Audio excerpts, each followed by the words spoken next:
2001 থেকে দিতাম 40 ফাইন তো বহুত ভালো। 2012 পর থেকে দেই 5040 টাকা। আর এবার যেটা অ্যাসেসমেন্ট আইছে 2,94,000 টাকা। আমাদের সিলেটের আপনারা যে কালকে রিভিউ কমিটি বলেছেন যে প্রতিটি রিভিউ কমিটিতে একজন লয়ার রাখবেন, সেই লয়ারদের যে প্রতিষ্ঠান 2,500 লয়ার সিলেট জেলা আইনজীবী সমিতি, ওনার সেক্রেটারি সিল সহ অফিসিয়াল ক্যাপাসিটিতে আমাদের এখানে স্বাক্ষর করেছেন। শতবর্ষের সাংবাদিকতার প্রতীক সিলেট প্রেস ক্লাব, তার সেক্রেটারি সিল সহ এখানে স্বাক্ষর করেছেন। আমরা সেইভাবে আমাদের যে রিপ্রেজেন্টেটিভ ক্যারেক্টার থেকেই আমরা আমাদের এটা প্রস্তুত করেছি। এইভাবে আমরা চেষ্টা করেছি যে জনগণের যে বক্তব্যটা আপনাদের সামনে তুলে দেওয়া। তো আমরা আশা করি আপনারা বক্তব্যটা নেবেন। আর মূল বক্তব্য আর কিছু নয়, আমরা চাচ্ছি যে অ্যাসেসমেন্টটা আছে এটা বাতিল করবেন, করে নতুন অ্যাসেসমেন্ট হবে এবং এই ফাঁকটাতে আমাদের সাথে স্টেক হোল্ডারদের সাথে আলাপ আলোচনা করবে। এটা আসলে ইতিপূর্বে যে টেক্সটটা ছিল এটার কোনো ওই নেই, আর এটা একটা সফটওয়্যার বেসড ইয়ে হয়েছে। ওই যে আবাসিক আমাদের যে পিডাব্লিউডি যে 2011 সালের যে রেট 5 টাকা আমরা পাকা বাড়ি, বাণিজ্যিক 8 টাকা এবং আধা পাকা বাড়ি যেটা 3 টাকা, আর অন্যান্য কাঁচা ঘরের ক্ষেত্রে 1.5 টাকা করে হিসাব করে দেওয়া আছে। সেই হিসেবে হ্যাঁ ভুল ভ্রান্তি আমাদের হতে পারে, হয়তো অতটা না হলে 5-10% এরও সব জায়গায় থাকে, আমরা ভুলে উঠতে না।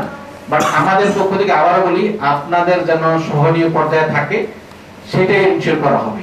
এটা নিয়ে আর আমাদের এই ডেটটাও বাড়ানো হয়েছে 28 তারিখ। আমাদের অনুরোধ থাকবে আপনাদের মাধ্যমে নগরবাসীর কাছে, আপনাদের যাদের যাদের মনে হয়েছে যে আমারটা অতিরিক্ত ধার্য করেন, আপনাদের জাস্ট কারণটা লিপিবদ্ধ করে টি ফর্মটা জমা দিয়ে যান। আমাদের রিভিউ বোর্ড আপনাকে এখন আপনি এটা নিয়ে প্যানিক করার কিছু নাই।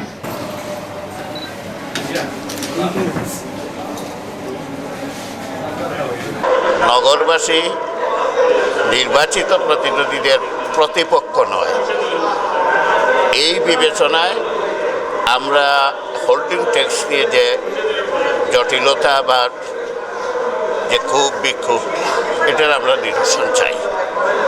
অচিরেই এটা নিরসন হবে। আমরা সিটি কর্পোরেশনের ঘোষিত যে সিদ্ধান্ত সেটার সাথে আমরা একমত নই। আমরা মনে করি আমাদের প্রস্তাবিত মতে যদি এগিয়ে যাওয়া যায় তাহলে অচিরেই এই সমস্যা সমাধান সম্ভব।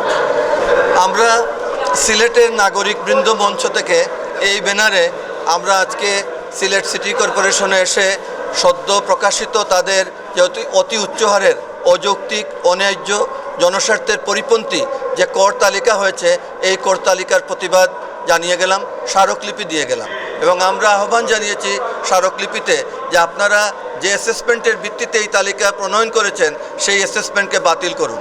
সম্পূর্ণ একতরফাভাবে করেছেন। আমাদের করদাতা ভোটারদের যারা এই নগরবাসী তাদের মতামত না নিয়ে আপনারা এককভাবে করেছেন, সুতরাং এটার কোনো গ্রহণযোগ্যতা নাই, কোনোদিনই এটা গ্রহণযোগ্যতা পাবে না। যতই এটার ভিত্তিতে বর্তমান অ্যাসেসমেন্টের ভিত্তিতে রিভিউ করা হোক না কেন, এটা সিলেট নগরবাসী গ্রহণ করবে না।